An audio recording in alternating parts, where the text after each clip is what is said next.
Suspense. Autolite and its 96,000 dealers present Mr. Robert Taylor in 4 Hours to Kill, a suspense play produced and edited by William Spear.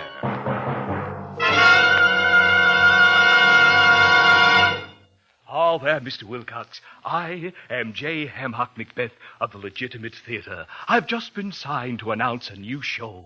Relax.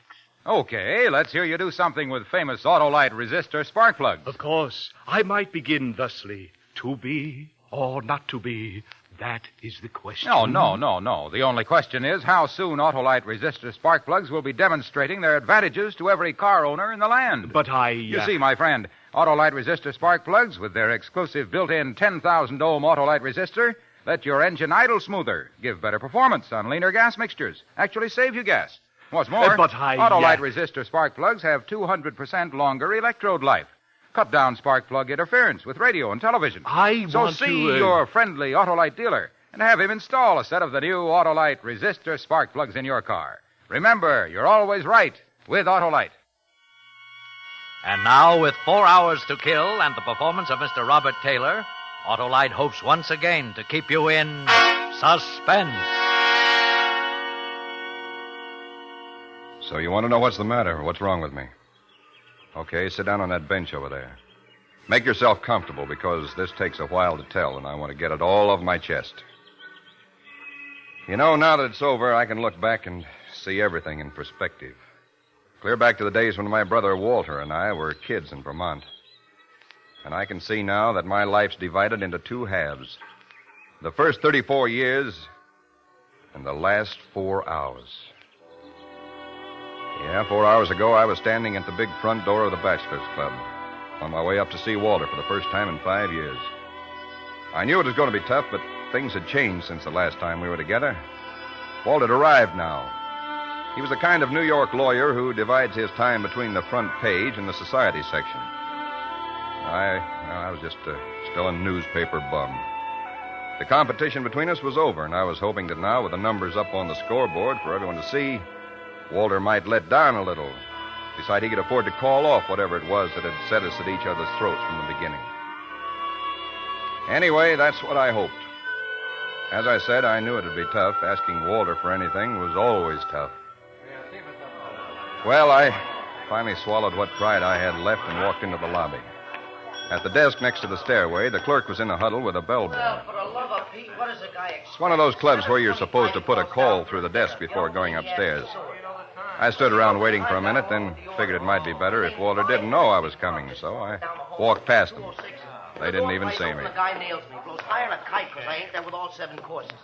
So I say to myself, okay, so the guy's got a load of martinis. Well, you know, I'd call him for you, but his phone's tied up. Well, I'll tell you one thing, Larry. Starting tomorrow, someone else is going to take care of Walter. So it was Walter, with a load of martinis. I should have stopped right then, turned around, and walked out. It's my exit cue. But I muffed it. Well, nothing can change that now. Anyway, I walked on up to the second floor and down the hall to 206.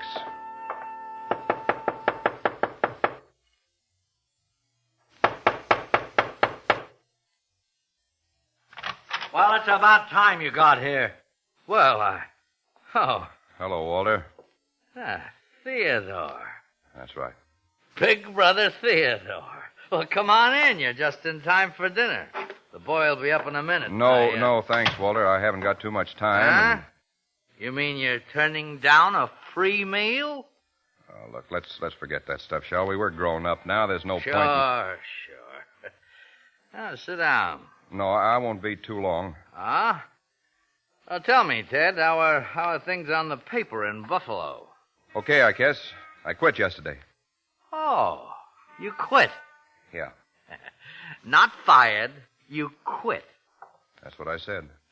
So, now you're out of a job, and you figure that Wait a minute, Walter. Let me tell you all of it. There's a guy I met in the service, Dan Allenby. He's down in Florida now, Fort Lauderdale. Look, here's a letter I got from him. Oh. He's buying a paper there, a little country sheet, 8 pages, twice a week. Uh-huh. He wants me to go in with him. It's nothing big, Walter, but it's the kind of thing I've been looking for years. We can do something down there. The place is growing. We can double the circulation in 6 months. Dan's got all kinds of ideas, and so have I. He says that... What's the matter? Huh? What's so funny? You. I don't get it. All right, how much, Ted? Well, the price was $10,000. I'll need half of it. $5,000. That's right. Same song, 82nd verse. I'm not begging, Walter. Oh, what is it, then? I'm asking you for a loan. I'll sign a note. Well, what about it? What happened to your pride, Ted? I thought we agreed to forget I all... didn't agree to anything. You've not only lost what pride you had, you haven't even got any good sense. Okay, Walter. That answers my question. It's good for a laugh, though. Big brother Theodore crawling up on his belly to... Shut up, Walter. $5,000. You thought I just... I said shut up. Over.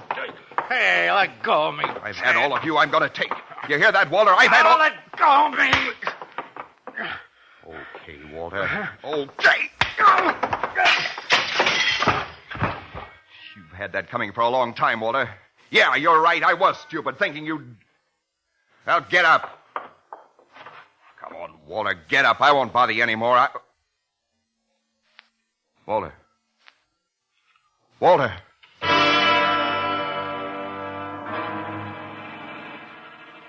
I saw it when I turned him over. A stream of blood oozing out of his right temple where he'd hit his head on the corner of the hearth. No pulse. No breath. Walter was dead.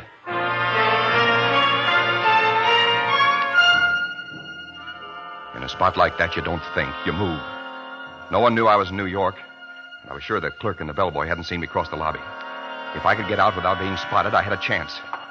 I picked up the letters from Allenby, went to the door, and put my handkerchief over the knob. Turned back to give the room a last look before I left. That's when I saw it. The telephone receiver was off the hook.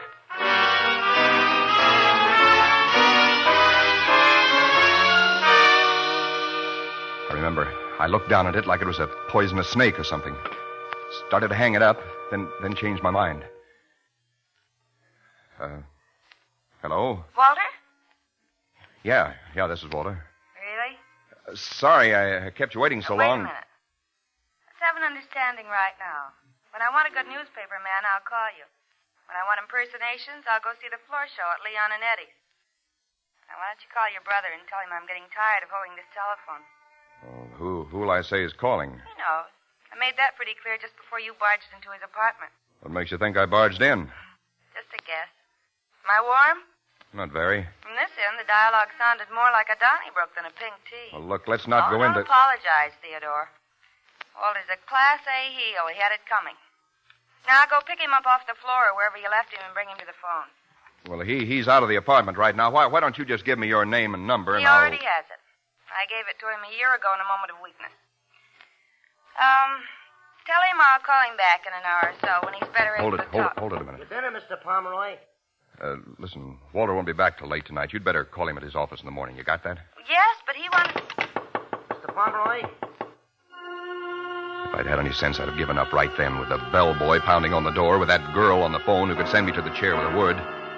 But as I said, in a spot like that, you don't think. Something else takes over. You win there, Mr. Pomeroy? I had to get my hands on that girl. I knew he'd have her number written down somewhere. There was nothing on the telephone stand. Nothing in the drawers but a couple of bridge score pads and some other junk. I wiped the knobs of the handkerchief and turned back to Walter, began searching his pockets. The bellboy was rattling some keys outside when I found it. A little brown, leather-covered book with some names and numbers in it. I jumped toward the door, slid behind it just as it opened. Mr. Pomeroy, I knocked and I thought... Holy cow! Larry! Larry! Larry! The minute he turned the corner, I took off for the back stairway. The pack was beginning to howl up front when I left by the rear door. Still unseen, safe, except for that girl.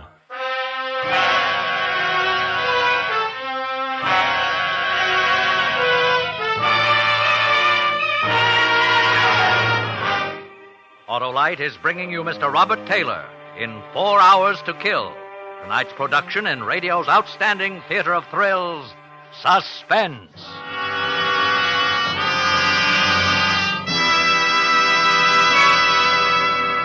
See here, Wilcox, you must let me try again. Okay, Ham Hock, you're on. Something from Richard, perhaps. I was great as Richard III.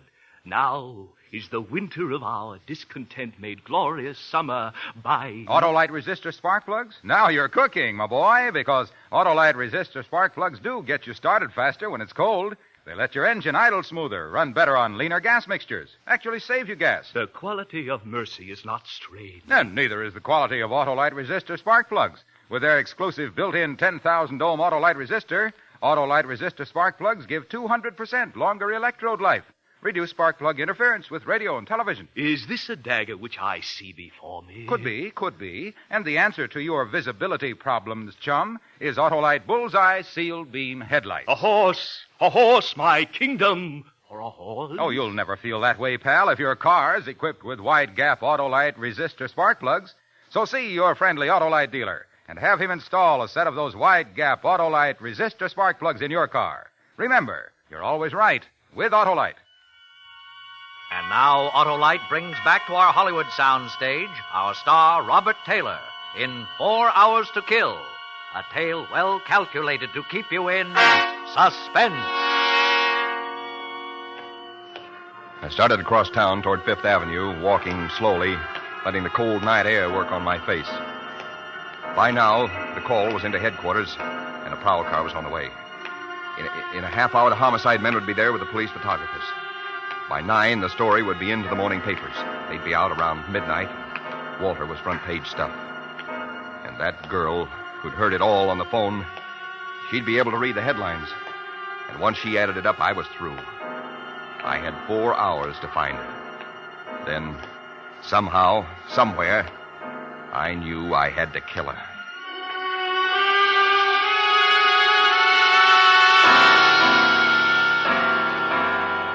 I found a phone booth in a Fifth Avenue drugstore and took out the memo book. He'd scribbled first names and phone numbers on 4 or 5 pages. The rest of it was blank. No addresses, nothing else to go on. About a dozen of them belonged to women. So I started on number 1. Anna Lee had a Murray Hill number.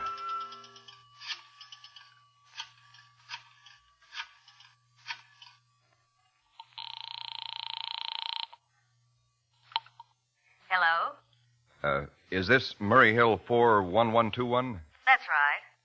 Is Joanne there, please? Joanne? I'm sorry, I don't know any Joanne. You must have the wrong number.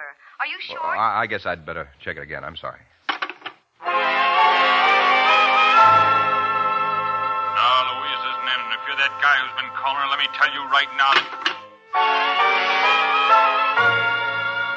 You say you're making a survey? Well, my little old head isn't much good at figures, but I'll surely be glad to help you all out.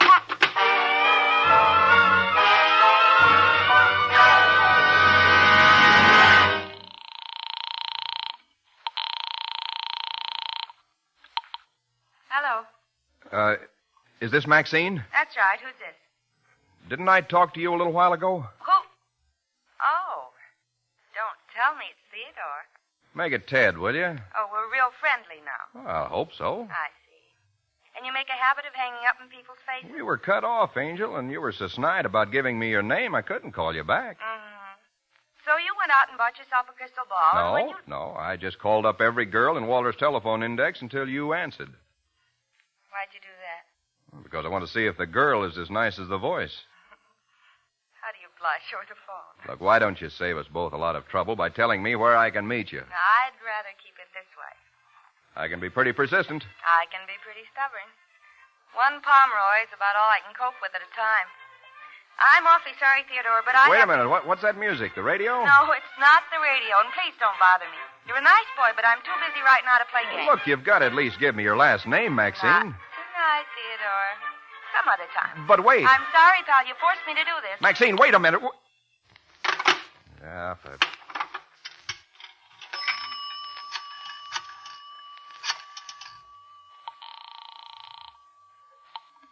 Information. Would you tell me if you have a party by the name of Thomas P. Sherman at Plaza 2, 2376? Thomas P. Sherman. Sherman. That's right. Plaza 22376. One moment, please. I looked at my watch. 9 o'clock. I could close my eyes and see that hotel room now. Jammed with the boys from the police beat, crowding around the medical examiner, grabbing for the phone, shooting questions at the lieutenant in charge. Hello, sir. Yes? We have no record of a Thomas P. Sherman at Plaza 22376. Oh, well, who is listed at that number? I'm sorry, sir. We do not give that information. What about the address of the number? I'm sorry, sir. We do Look, not... I've got to have it, operator. It's very urgent. One moment. I'll connect you with the supervisor. No, skip it. I started to get panicky then. Got a lot of wild ideas about running, grabbing the next plane for anywhere. But I fought it down. I'd been a reporter long enough to know what happens to guys who run. I had to get that girl. I had to. Yeah? You through with a phone? Yeah, go ahead. Oh, thanks, pal. I gotta get a hold of the little woman, you know. The more I explain to her now, the less I'll have to do when I do get home. Boy, they're sure going all out in that Legion parade, ain't they? Yeah. Parade? Excuse me. Yeah, sure. What's the matter? What was that you said about a parade? Legion parade coming up Fifth Avenue. Crosstown traffic is tied up for 2 hours. Coming by here? Yeah, the band is down the street now. Band. That's what I heard. Huh? Nothing. Thanks a lot.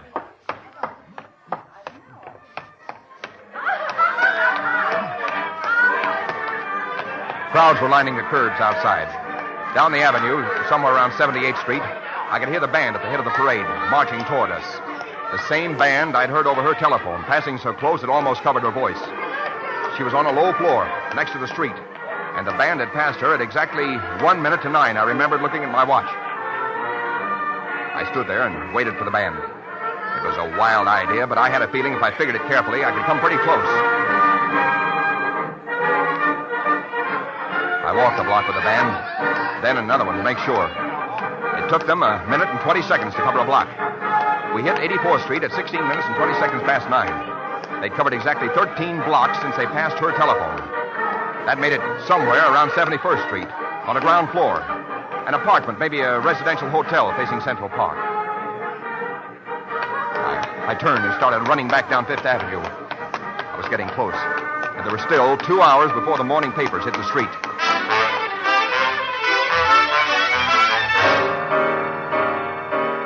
In the next hour and a half, I checked Fifth Avenue for 2 blocks on either side of 71st, going over nameplates and apartment doorways. There were 2 Maxines.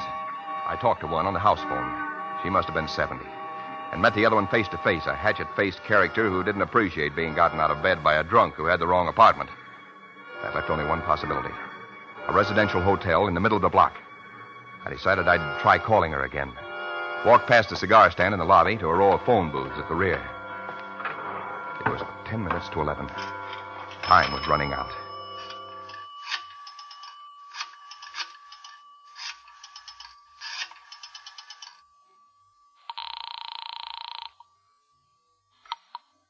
Hello. Hello, Maxine? Here we go again. What is it this time, Theodore? Well, I'm still trying to wear you down. Because you like my voice. Right. You think I'm charming. Practically irresistible. Right. And another thing. What? I think you live in the Grayson Arms on Fifth Avenue. Wrong. I live on the other side of town. Wait now. Be honest with me, Angel. Now, hold it a second, will you? She was lying. She knew what it was all about and was playing with me. The panic came back. I looked across the marble floor of the lobby toward the cigar stand. A customer was standing there. A girl had appeared behind the counter to wait on him. Then he left and another guy came in. My heart stopped. It was the distributor with a bundle of morning papers. Hi, Eddie. Hiya. Ready to fold? Mm-hmm. Leave them on the counter. Okay. Night. Night. My mind was paralyzed. It didn't sink in. Not even when I saw the girl turn away and pick up the phone. Now, let's see. Where were we, Theodore? You were stringing me along about living on the other side of town. Listen, Maxine, you've got to... Hello? Ted, are you there? Yeah. Sorry. Maxine, have you got the time? Oh, just a second. I saw the girl put down the phone, hold her watch up toward the light. It's 5 to 11. When are you through work? Right now. Wait. How'd you know I was working?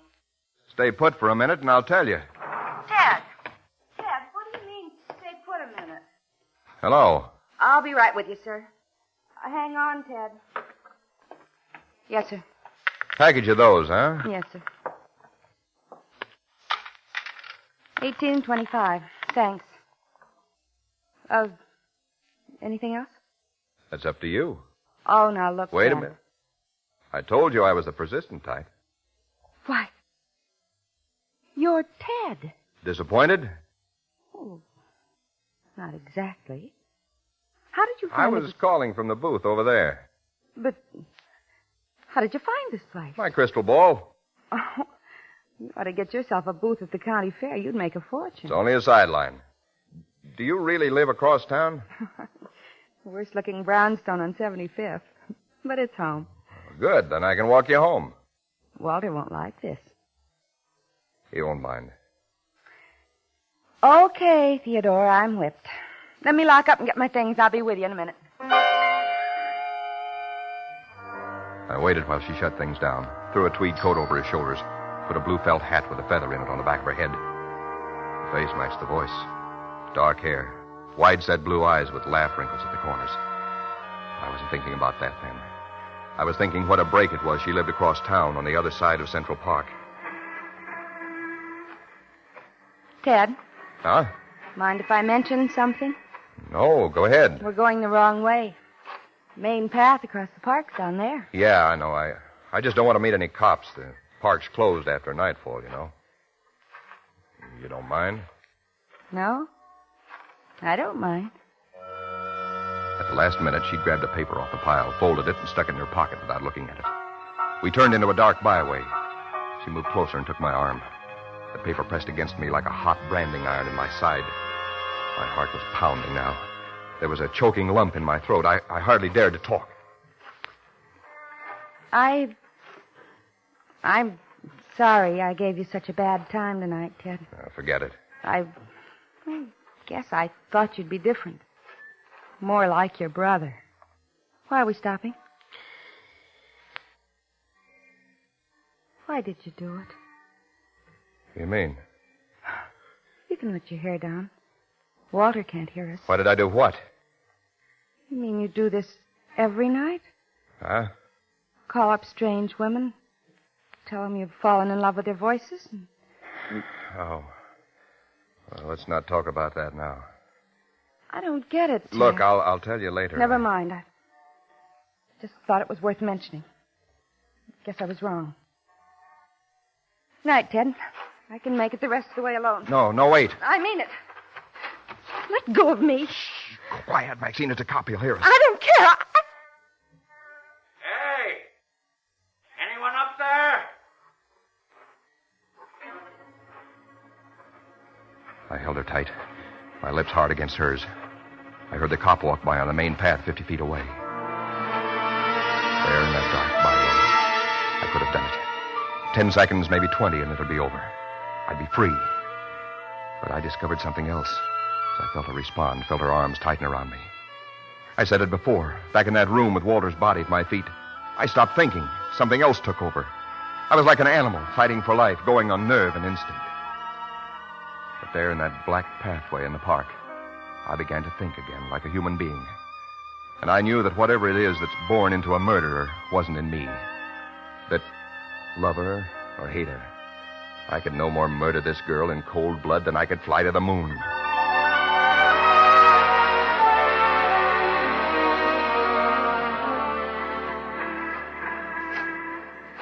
Well, here's the 8th Avenue entrance. Yeah. Why don't you tell me, Ted? Something's tearing you to pieces. I can see it. Okay. You've got a morning paper in your coat pocket. Take a look at it. Paper? What's that got to do Here, with... give it to me. Page 1. I knew it.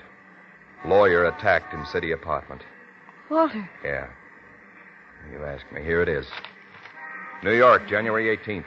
Bruised and bleeding after an attack by a mysterious visitor into his rooms at the Bachelor's Club early last night. Walter Pomeroy... Wait a minute. Go on. Walter Pomeroy, noted criminal lawyer, still refused to disclose the identity of his assailant. Dr. James Penrose, attending physician, said Pomeroy suffered a possible concussion from a severe blow on the head, but was otherwise progressing nicely and would be released from City Hospital in 24 hours. The attack came at... Good Lord. Severe blow on the head. Yeah, he fell. Listen, Maxine, this doesn't tell it all. There's something else. Then what is it? What is the matter? Okay. So you want to know what's the matter? What's wrong with me? Okay, sit down on that bench there. Make yourself comfortable because this takes a while to tell.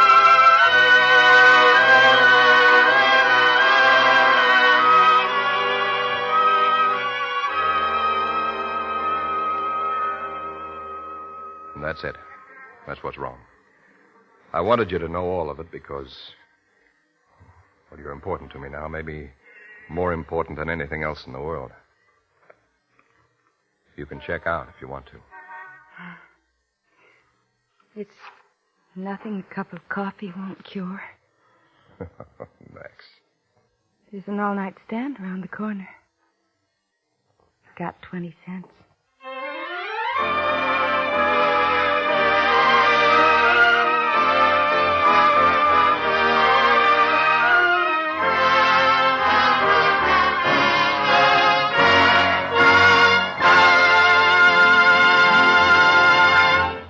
Suspense, presented by Autolite.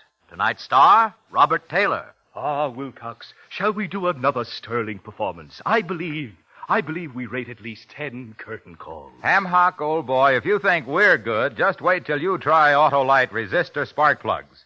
They're the unbeatable performers of the spark plug field. And they're only one of more than 400 products made by Autolite for cars, trucks, planes, and boats in 28 plants coast to coast.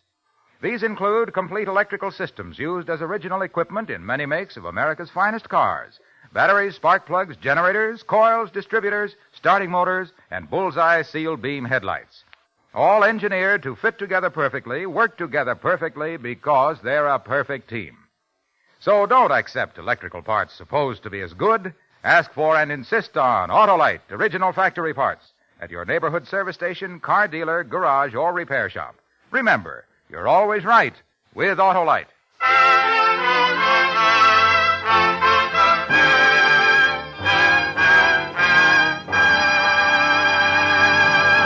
Next Thursday, for Suspense, William Powell will be our star. The play is called The Escape of Lacey Abbott.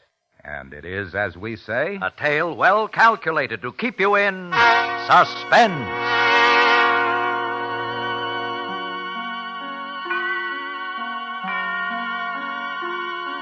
Tonight's suspense play was produced and edited by William Spear and directed by Norman MacDonald. Music for Suspense is composed by Renee Garrigank and Lucien Morawek and conducted by Lud Gluskin.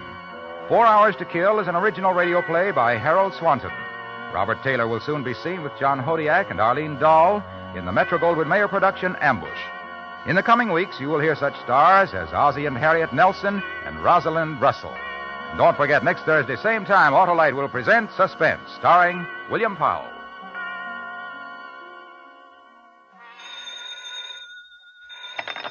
You can buy Autolite resistor or regular spark plugs, Autolite stay-full batteries, Autolite electrical parts at your neighborhood Autolite dealers. Switch to Autolite. Good night. 1,600,000 men still wear the uniform of the Army, Navy, Marines, and Air Force. It's good to know that the USO extends them a friendly welcome no matter where they are stationed. This is CBS, the Columbia Broadcasting System.